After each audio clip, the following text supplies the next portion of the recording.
being the most creative person doesn't mean you're going to be the most profitable person. It really pays to have a competitive advantage in knowing your audience better and being able to serve them something that they expect.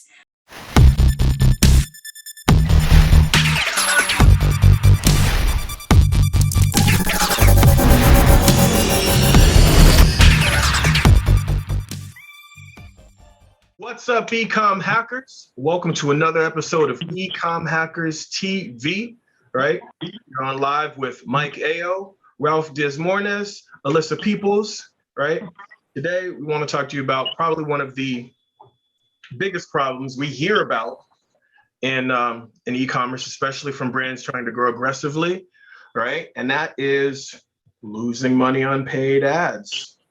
Right? How many of you watching right now have tried Facebook ads or some sort of paid advertising and lost money or had it not go so hot for you, right? Well, today we're going to talk to you about how to do something about it, right? No matter where you're running your ads from, whether it's from Google, whether it's from Facebook, whether it's from YouTube, whether it's from fill in the blank, right? The strategies we're going to talk to you today are actually going to help you no matter where you're going to buy your customers from, because make no mistake about it, right? Paid advertising is the fastest, most predictable, most controllable way to grow your brand, right? You want to know how these people are throwing these crazy case study numbers at you and these big numbers and how you can do it? Well, they're using paid ads, right? But they're doing it profitably, right? We don't want you to lose. We don't want you to be stuck. We want you to help grow. That's what we're going to talk about today.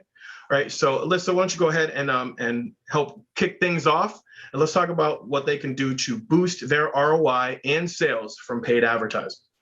Absolutely. There's a lot of different things that you can tackle, but what I find to be the biggest mistake is trying to tackle all of them at the same time. So what we wanted to curate for you today is specifically what are some things you can do immediately to where you can start to see results within 24 hours, things that you can tweak that don't take a lot of your time. And I think there's two key areas that are probably the most impactful from tests that we've done. And some of the bigger case studies, like Mike was saying, that's what we've used too, to try to make sure that we can turn a bigger revenue right away for some of these ads. And the first set is really around the bidding strategy itself. This is where things seem to look really complicated and technical, and you might have to hit on all those tool tips to understand what the bidding strategies even mean. It's as simple as a button click in some of these ad platforms, but it really impacts how you spend the money that you're using to drive the revenue. And that's probably the quickest way that you can make a difference. Ralph, I know we talk a lot about different targets being either CPA, cost per acquisition, and the ROAS, the return on ad spend. Like those are two ones that come up quite a bit. Could you break those down in kind of plain speak for us?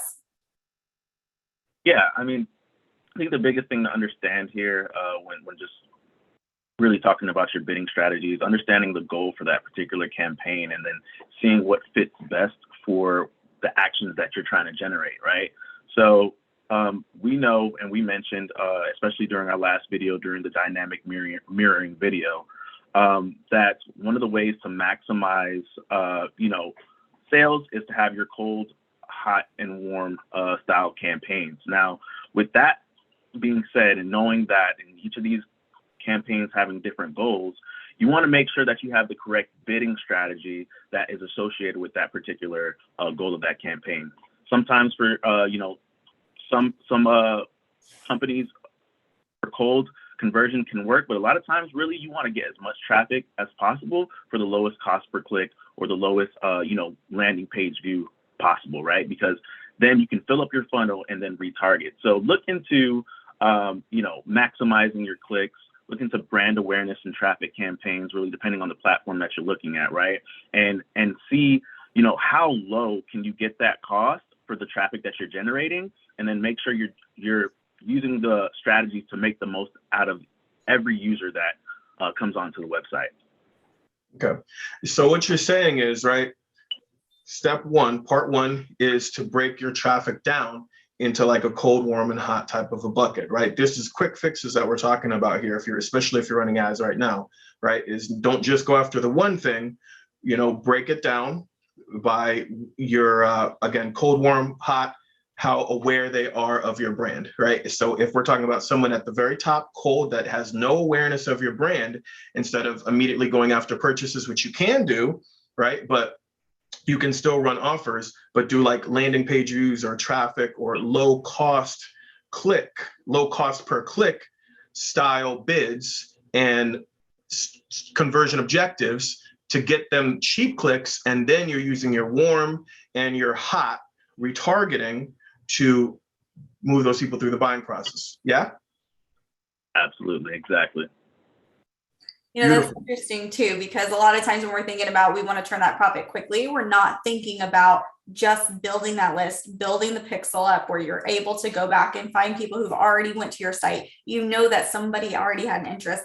It's really important too, if you're one of those people that says, I don't know enough about my target audience. This is an amazing way to do it, because if you get them to the site, you can start to dig into what they're doing when they hit the site to then tweak that whole funnel system, be it on site, through email, or through SMS. That's how you're going to be able to do it, is to really focus on getting those eyeballs first and foremost. So I love that idea for sure.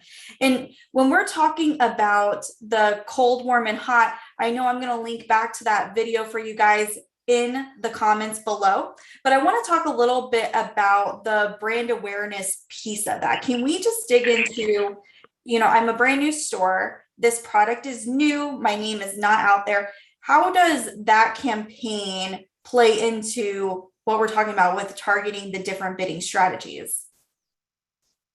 As far as a newer store? Yeah, for a newer store. Yeah. First off, for newer stores, usually the biggest thing is to make sure that your pixel is fully warmed, especially on the Facebook side of things and Instagram side of things. So in order to do that, again, where the bidding strategy comes into play is that you want to make sure it aligns with that goal, right? There are specific types of events that we're trying to generate so that the algorithm within Facebook or the algorithm within whatever advertising platform can learn more about the types of users that respond well to your brand, right? So these different types of bidding strategies and campaign types can help us optimize for those events so that we can give the algorithm enough information to make the best decision for us. And that way we can lower our cost per click, lower our landing page views and whatnot, and lower our cost for those particular types of events until we get that perfect type of person that converts the most often. Boom. And that's how you kind of maximize your ROAS there. Boom. So folks, again, definitely something to keep in mind, right? Every single, whether it's Google, Facebook, TikTok, YouTube, Pinterest, all of them, they all give you a couple things. One, they all give you their own pixel, right, that you add to your store, and their pixel is what reads what your traffic does. New traffic does this, traffic does that. That's your pixel, is what tells Google, Pinterest, Facebook, whatever, what they're doing, right?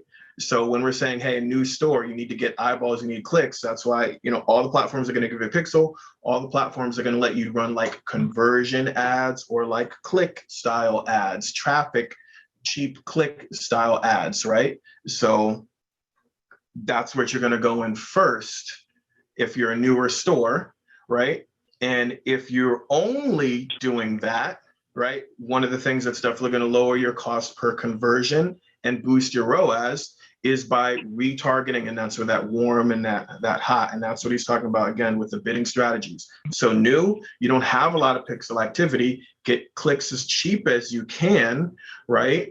And that way, then the platform can see who's coming to your traffic and who's starting to do what.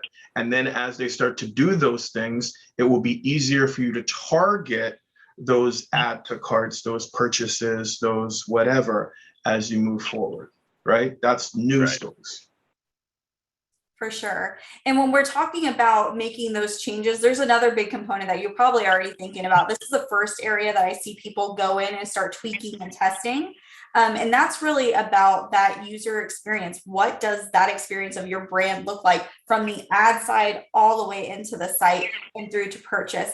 How can somebody make the decision that it's a good idea to start testing the copy and the imagery that's used within the ad instead of focusing primarily on that bidding strategy? I would definitely look into, if you've tried a couple bidding strategies and you're still seeing pretty high cost per clicks or, click-through rates, then that's a signal that you probably want to do a little bit more testing on your creative. What you want is a message and a piece of creative that will move your audience. And that's what helps you improve your click-through rates, right? And that's what helps you, again, the more clicks that you can get while you're showing, based on the amount of people that you're showing, right? That's our click-through rate, right? You have your impressions and you have your amount of clicks, and that's a percentage of that. The higher you can get that percentage up, the more effective your ad is, right?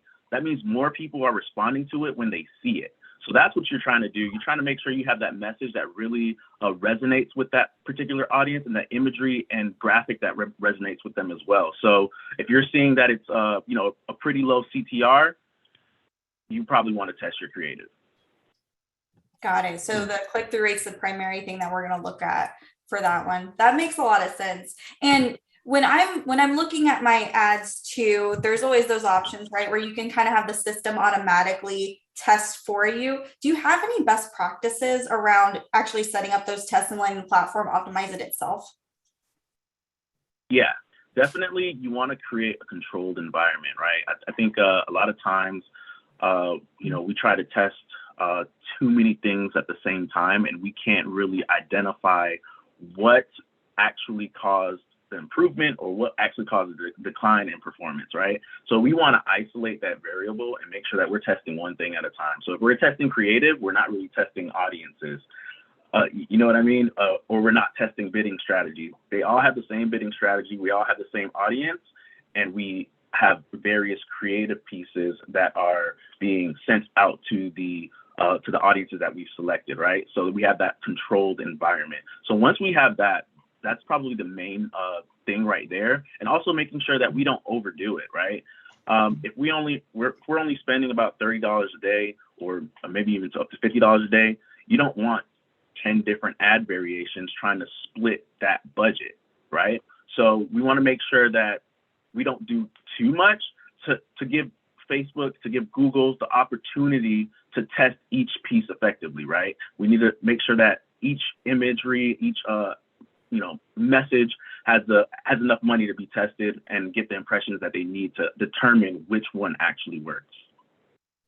And the automated bidding strategy, or excuse, not the automated, but using the smart testing, right? Or dynamic advertising is what a lot of the platforms call it. That's where you can add in more creative, more messaging, more videos, and let the computer basically kind of test it out for you. So that can be a faster method to test creative, right? And I think that's really the whole point of this tip right here is just test your creative, right? Too many people go into paid advertising with one creative, right? One image, one message. Hey, this is what we got. Here we go, right? And then if it doesn't work, right, paid advertising doesn't work. Or they'll only show they'll show it to one audience. Oh, paid advertising doesn't work. You have one creative and one audience. What type of you can't have the expectation that just that one thing is going to do well. You have to test. You have to have different images, right? Different messages, right? So that's a key part that a lot of you folks are missing out on. Again, that's the reason why it makes sense to have if you don't have a lot of time, this is when you want to kind of use an agency or have someone be able to run ads for you so that way they can efficiently test. But if you have time, you can do this stuff for yourself, right? But it's about just showing different images, different videos, different messages, and you throw it out the wall, right? You throw it out the wall. And one of the things we teach our students is how to e-com hack, which is really where you're going and you're finding your competitors, right? And you're finding out what their ads look like. You're finding out what their messaging is, what their images are. So that way you can be your own lane, right? You have a dollar menu, I have a dollar menu. You're fried, I'm flame broiled, right? And you can just literally go to the platforms that your competitors are on right now and show a version of a message that they're using or creative that they're using, but make it your own. And now you're on the platform, right? But you want to be able to test so that way you find the message and image combination that works for you. That's what's going to give you that cheaper click, right? That cheaper conversion, and that's going to give you better results from your advertising objective and advertising spend. Absolutely.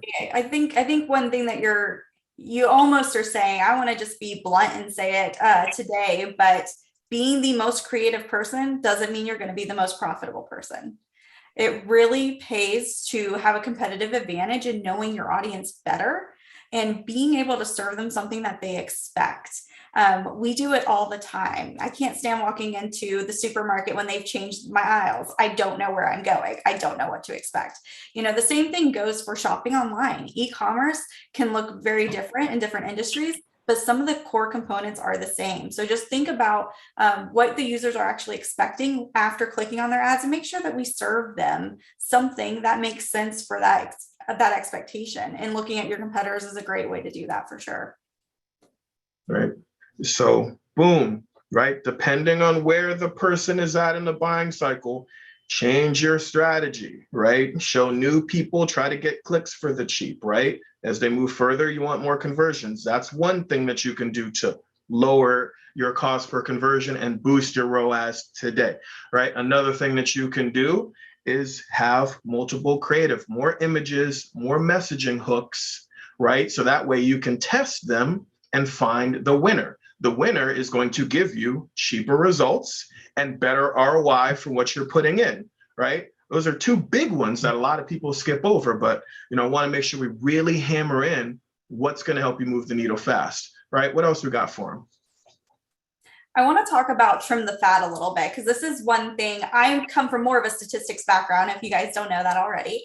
So I'm always test fully, get everything out there, and I want to trust in the numbers 100%.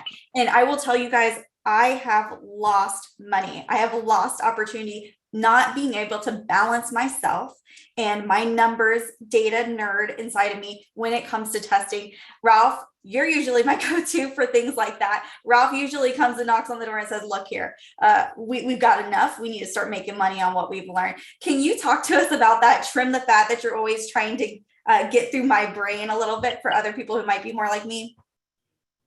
Yeah, for sure.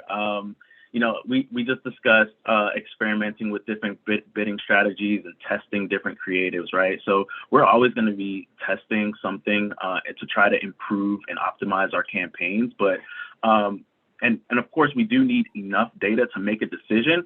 But sometimes, we can get lost in saying, I really want to give this a try. I really want to make sure, I'm making the right decision, that this is, either going to work or not.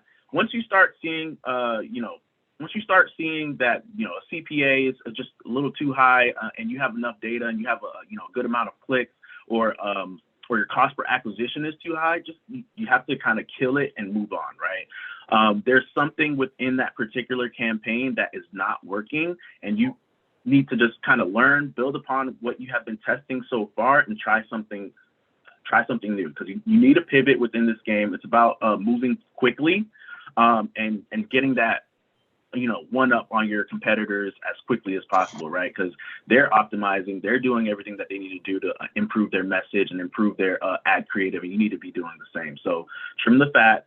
Don't hold on to things for too long. Sometimes we have an attachment to maybe a piece of creative or a piece of even a product that we have put out there. But if it's not working, it's not working. Right. Kill the losers. Yep. Right. We see it all the time. I talk to, stores that are struggling, or they're running ads and they're like, yo, I'm running ads right now and we're losing. It's like, well, how long has that been losing money? Oh man, I've been running it for a week, but it's gonna, wait, what? Like, you got to kill losers fast, right? That's what's draining your pocket. Now, some of that is, like you said, holding on to something for too long, right? Throw stuff out to test. Throw stuff out there to test. If you are going to be running your own ads, then like in step number 2, we talked about, different creative. Try doing some different creative. Try going after different audiences, right? Again, this is any channel that you're on, right? It's Google, try a different keyword, right? Try some different creative, try some different messaging angles, right? Facebook, try some different audiences, try some different videos, images, creatives, fill in the blank, TikTok, video, right? Music. It's all just testing variables, but killing losers fast is what's going to help you stop losing money, right? Like you don't want to keep being in the red, otherwise you're going to have a hard time turning around. So yeah, killing them dead. So I 100% agree with that. One, I guess, bonus thing that we want to throw in here when it comes to just really, really boosting the ROI from your paid advertising.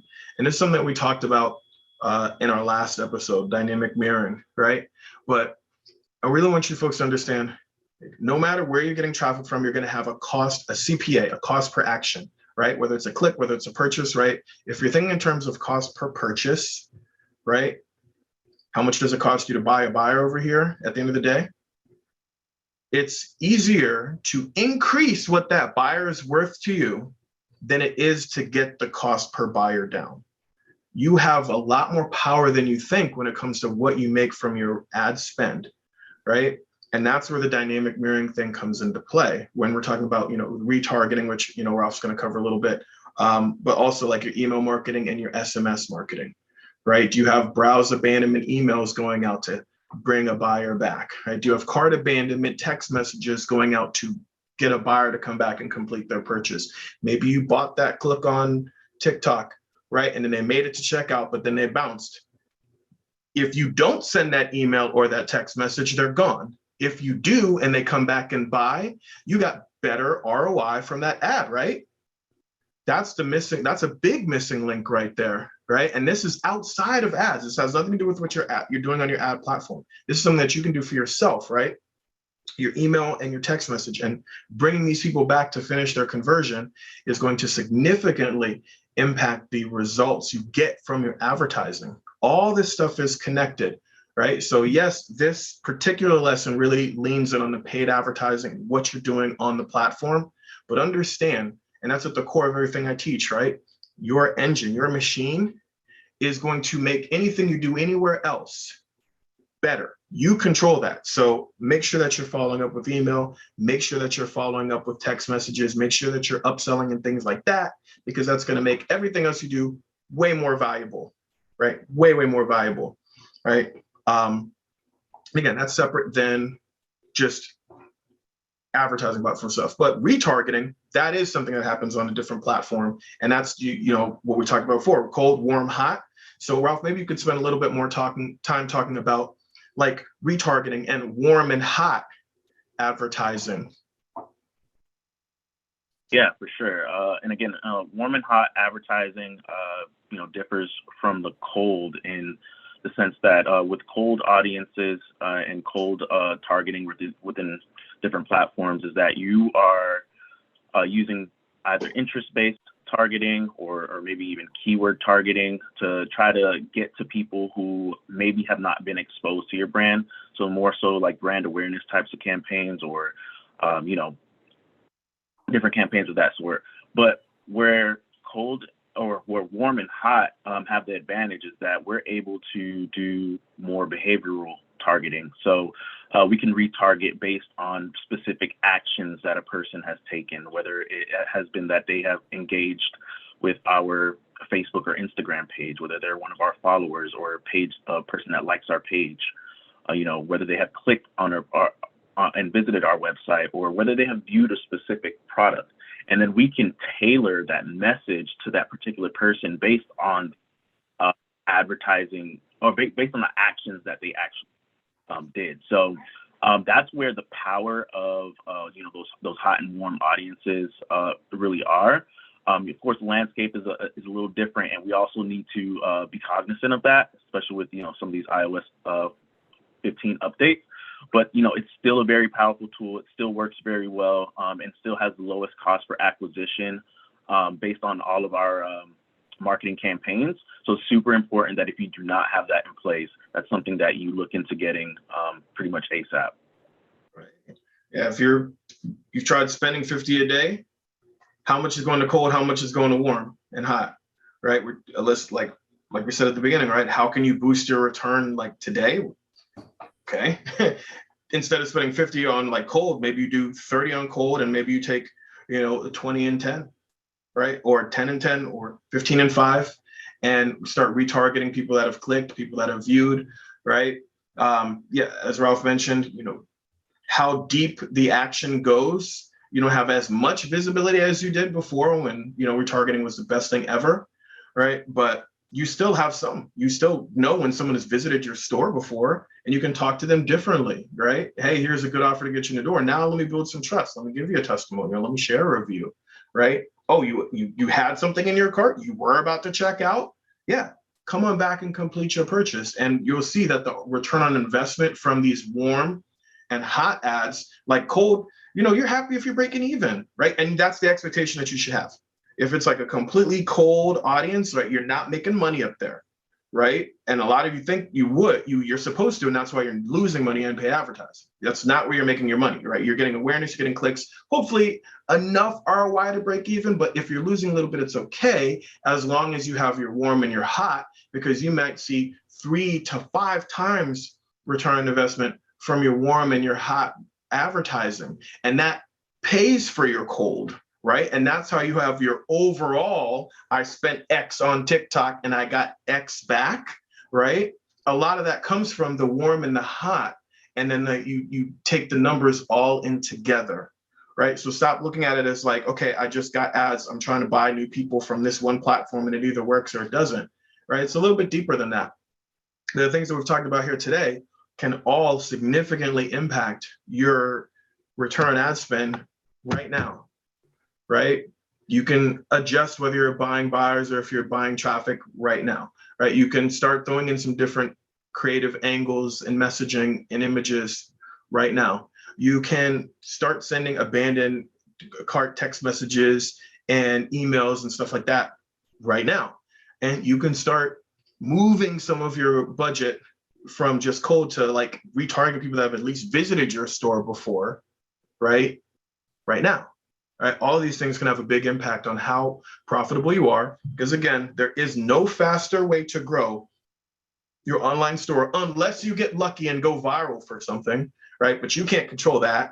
As far as what you can control, making your paid advertising profitable is the number one thing that you can control that's going to help you grow fast.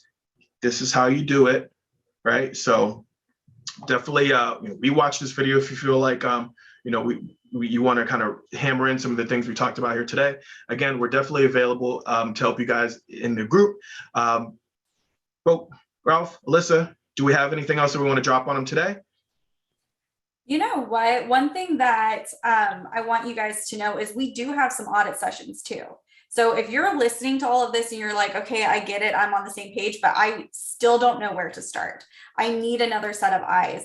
Please, please, please reach out to me. I'll get you set up. We'll get on a screen share and we'll go through your actual site. We'll go through your actual ads and we'll start to pinpoint some of those areas that you can start hitting on today that are going to give you the best return for the time you're spending on making those tweaks. So if you are overwhelmed, please, please, please reach out. I'd love to make sure that we can help you directly with your specific store. Yep. We're here as a resource, right? It's a big part of why we do these Ecom Hacker TV, as you see, right? It's completely free. We want to see everybody be successful as possible. If you dig this content and you want to help grow your brand and others, definitely share it with your friends, right? Like the video wherever you're watching it. And again, if you do want some one-on-one support, you want some professional eyeballs on your store or on your advertising, then you can go ahead and request a free strategy session. We'll drop a link in the comments below so you can do that too.